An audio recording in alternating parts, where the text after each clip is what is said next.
వాళ్ళు కూడా వంటలు తర్వాత ఖాళీ ఉన్నప్పుడు వీళ్ళకి ఒక ముద్ద పెడతారనమాట, లేదా అన్నం పెడతారు. ఆ టైప్ ఉండేటప్పటికి ఇది ఆకలి ఆగుతలేదు. ఆకలి ఆక పందులు తినేసి పొట్టు తినేద్దారని వచ్చేసాడట. ఇది ఎక్కడి నుంచి చెప్తున్నానో మీకు తెలుసు అందరికి. ఏంటి స్టోరీ అది? తప్పిపోయిన కుమారుడు. లూకాసు వార్త 15వ అధ్యాయంలో మనం ఈ భాగం అంతా చూస్తాం. ఇక నేను చెప్పాలన్న విషయం ఏంటంటే, తండ్రి ప్రేమ ఎలాగ ఉంటది, కుమారుడు ఆ విధానం ఎలా ఉంటది అన్న విషయాలు నేర్చుకోవాలని నేను ఆశపడుతున్నా. ఈ పందులు పొట్టు తిందారని వెళ్ళినప్పుడు గట అవి కూడా కుదరలేదట. పందులు ఒకదాని మీద కొట్టేసుకుంటున్నాయి. తిందామన్నాడు కానీ కుదరలేదు. వాటితో కడుపు నింపుకుందారనుకున్నాడంట, కానీ అది కూడా కుదరలేదు.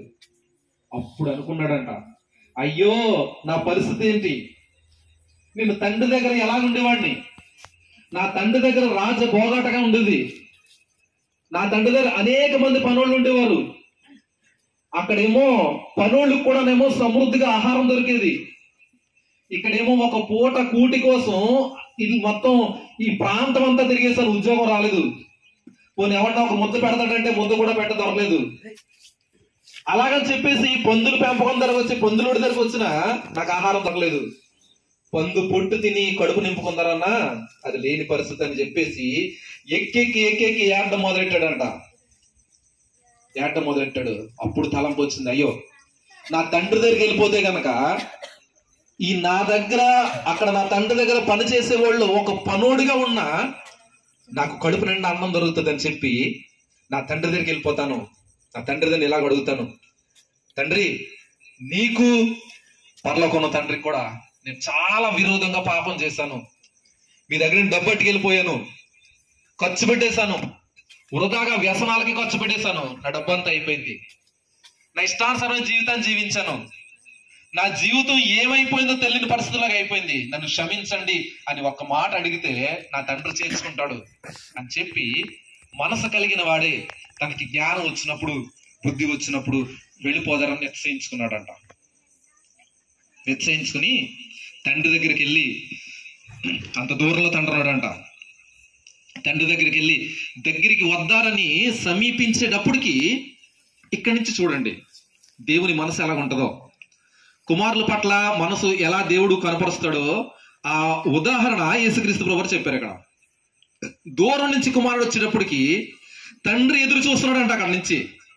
మరి ఎంత కాలం నుంచి చూస్తున్నాడో, ఇంట్లో వెళ్ళిపోయిన దగ్గర నుంచి ఇతను చూస్తున్నాడేమో, ఎప్పుడు వస్తాడు నా కుమారుడు, ఎప్పుడు వస్తాడు నా కొడుకు, ఎప్పుడు వస్తాడు నా కొడుకు అని చెప్పేసి ఎదురు చూస్తూ చూస్తూ చూస్తూ ఉండేటప్పుడు ఎలాగ కుమారుడు ఇక్కడే కనబడుతున్నాడు. ఇతనికేమో గడ్డం పెరిగిపోయింది, తల పిచ్చోళ్ళగా అయిపోయాడు. పందుల దగ్గర పెంచేవాళ్ళు చూసారా ఎవరన్నా ఎలా ఉంటారో, పందులు పొట్టు తినేవాళ్ళు చూసారా పోనీ, ఇంకా అలాంటి స్థితి ఎవరికి రాదేమో. మాసిపోయిన బట్టలు, చిరిగిపోయిన బట్టలు, తలాగిలా మాసిపోయింది, విరబూసుకున్నాడు, అతను రూపం మారిపోయింది. ఈ పందులు ఎలాగ అంటించుకుంటాయి బురద గరద ఆ టైప్ అంటించుకున్నాడట. ఇలాగ అంటించుకుని వస్తున్న ఈ కొడుకుని తండ్రి చూసి ఆనవాలు కట్టేశాడు. అతన్ని ఆనవాలు కట్టేసి నా కొడుకు వచ్చేస్తున్నాడని చెప్పేసి అక్కడి నుంచి పరిగెత్తుకుని వచ్చాడట.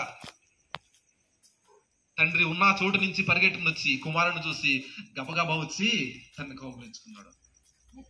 చూడండి, అదే మాట ఉందలేదు చూడండి ఇక్కడ లూకాసు వార్త 15వ అధ్యాయంలో వచనం 21వ వచనం. లూకాసు వార్త 15వ అధ్యాయము 21వ వచనం, 68వ పేజీ.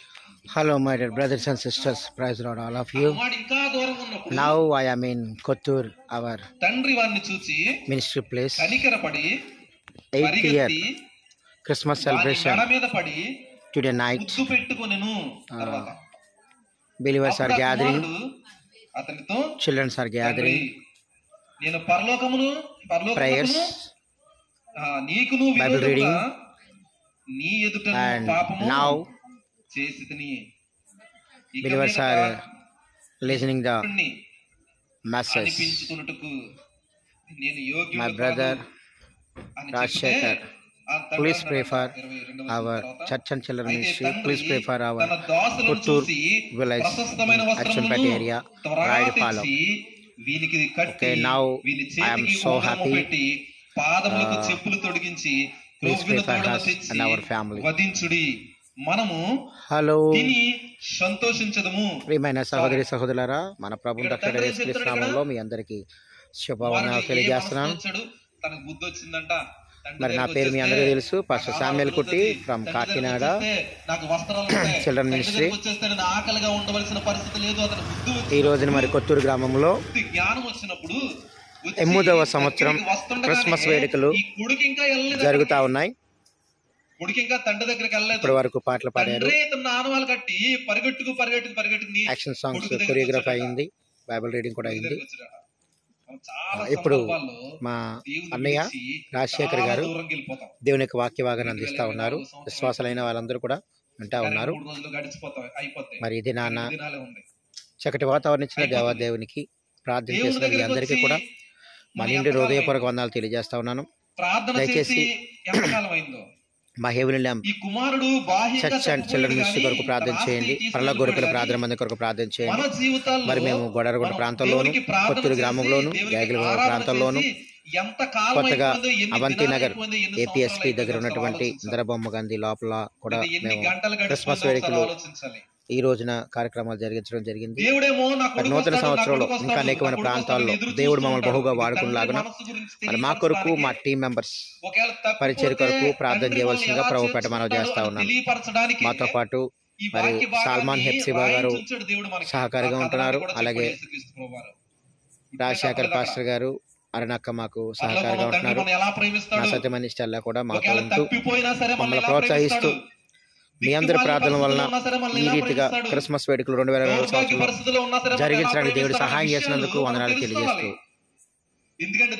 నా కొరకు ప్రార్థన చేయవలసిందిగా ప్రభుపేట మనం చేస్తా ఉన్నాం. Thank you, God bless you. By by. Happy Christmas and happy advance happy new year. Thank you. ప్రార్థన చేస్తున్నాను కదా అనుకోవచ్చు, కానీ హృదయపూర్వకంగా ప్రార్థన చేసి ఎన్ని రోజులు అయిందో, మనసు విప్పి ఆయన దగ్గరకు వచ్చి ఎన్ని రోజులు అయిందో. మనం పాటలు పాడుతుంటాం, ఆరాధన చేస్తుంటాం. నిజంగా పాటలు దేవుడు చూసి సంతోషిస్తాడంటారా? సంతోషిస్తాడా? అలా సంతోషించేలాగా పాడి ఎన్ని దినాలైందో ఒకసారి ఆలోచించండి. దేవునికి సంతోషకరంగా ప్రార్థన చేసి ఎన్ని దినాలైందో. దేవుని సంతోషం ఏంటో చెప్పాలని మొట్టమొదట చెప్పాను నేను. దేవుడు ఎలా సంతోషపడతాడని. మనం తప్పిపోయినప్పుడు ఆయనకు సంతోషం ఉండదు. దేవునికి దూరంగా ఉన్నప్పుడు ఆయన సంతోషం ఉండదు. ఆయన దగ్గరికి తిరిగి వచ్చినప్పుడు ఆయనకి సంతోషం. ఇది ఆ వాక్య భాగం చెప్పేది మనకి. దేవుడు మనసును తెలియపరచడం మనకి ఎందుకంటే ఆయన ఎలా సంతోషపడతాడో, పరలోక రాజ్యంలో ఎలా సంతోషపడతాడో అనే విషయాలు ఇక్కడ తెలియపరచబడుతుంది. కుమారుడు వచ్చినప్పుడు దగ్గరికి వచ్చినాడు, పరిగెత్తుకుని వచ్చి కౌగులించుకున్నాడు, ముద్దు పెట్టుకున్నాడు. అతను చింపురు జుట్టు వేసుకుని ఉన్నాడు. అక్కడ కొడుకు వస్త్రాలన్నీ దట్టిగా మురికి ఉన్నాయి, చిరిగిపోయి ఉన్నాయి. అలాంటి పరిస్థితులు ఉన్నా సరే తండ్రి వచ్చి ఏం చేస్తున్నాడు? కౌగిలించుకుని ముద్దు పెట్టుకుంటున్నాడు. నిజంగా ఇది జరుగుతుందంటారా? నిజంగా జరుగుతుందంటారా? ఆలోచించండి ఒకసారి. మన పిల్లలు చిన్నపిల్లలు ఉన్నారనుకోండి, మన దగ్గర నుంచి దిగిపోయి కిందకి వెళ్ళిపోయి గబగబా బురదలోని కొట్టుమిట్లు ఆడిపోతారు అనుకోండి. పడిపోయాడు, బురదంతా పామేసుకున్నాడు ఉంటున్నాడు. ఇంకా అటు లేగలేని పరిస్థితిలో ఉన్నాడు. అప్పుడు అటు దగ్గరికి వెళ్ళి ఏం చేస్తాం? చిన్నపిల్లడు అనుకోండి, శుభ్రంకి వెళ్ళని కొట్టేస్తామా? చెత్త కొట్టేస్తామండి. మురికంతా పామేసుకున్నారా, నువ్వు నాకు ఇలాగ అయిపోయావు, నా పరువు అంతా తీసేసావు, ఇలా చేస్తావు అలా చేస్తావు అని అంటాం. మనం ఏం చేస్తాం? మన బిడ్డ కాబట్టి, మన కన్న బిడ్డ కాబట్టి, మన కూతురు కాబట్టి, మన బిడ్డ కాబట్టి ఏం చేస్తామంటే గబగబా వెళ్ళి వాడిని పైకెత్తి తప్పు నాన్న ఇలా పడకూడదు అని చెప్పి మనమే కడిగేసి మంచి బట్టలు వేసి ఆడికి శుభ్రంగా తుడిసేసి కడిగేసి మళ్ళీ శుభ్రంగా చేసేసి పౌడర్ రాసి సెంటర్ రాసి ఎలా చేస్తాం? అందరూ చూసి మెచ్చుకునేలా చేస్తున్నారట. మనం అలా చేస్తాం మన బిడ్డల్ని. అంతేనా? వదిలేస్తామండి అన్ని, పోతే పోయిందిలేరా వీడితో నాకేంటి అని అనుకుంటామా? ఎలాంటి పరిస్థితులు ఉన్నా సరే వాడిని మన దగ్గరికి హత్తుకుని దగ్గర తీసుకుంటాం. మనకి ప్రేమ ఎలాగొచ్చింది అసలు? ఈ ప్రేమ ఎక్కడి నుంచి వచ్చింది? అది తండ్రి ప్రేమ. తండ్రి ప్రేమలో కొంత ఉంటేనే మనం అలా చేస్తే తండ్రి ప్రేమ ఎంత ఉంటది? అది అవధులు లేదట, అది అంతు లేనిది. ఇటు ఇర్మియా గ్రంథంలో 31వ అధ్యాయంలో మాట ఉంటుంది 3వ వచనంలో, శాశ్వతమైన ప్రేమతో నేను మిమ్మల్ని ప్రేమిస్తున్నాను. ఎందుకు ప్రేమిస్తున్నాడు?